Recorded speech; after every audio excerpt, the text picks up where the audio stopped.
Hey guys, today we're working on the S10 again. This is just going to be one of those short videos. I'm just going to use the little handheld camera here and try not to shake you around too much. Today I'm just going to upgrade the charging system cables and the grounds and stuff, like the big 3 or big 4.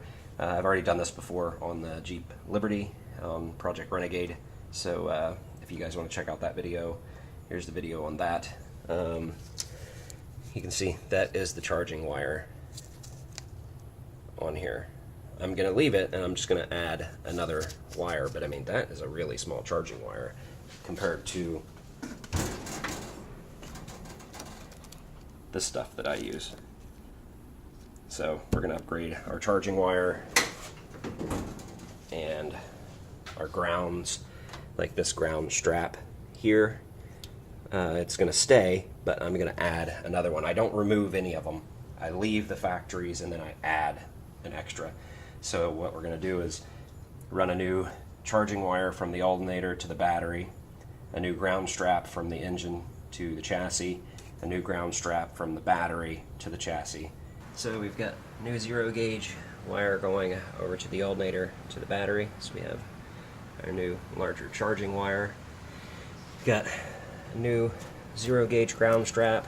I messed up the sleeving on it. I need to put some new heat shrink on that. And then we have a new ground going down to the chassis from the battery. So we've got ground from the battery to the chassis, from the chassis up to the accessory bracket, and the accessory bracket is attached to the engine. And then we've got our power wire from the alternator. So I think that should be good. I'm gonna see. I mean, we didn't have any charging issues before.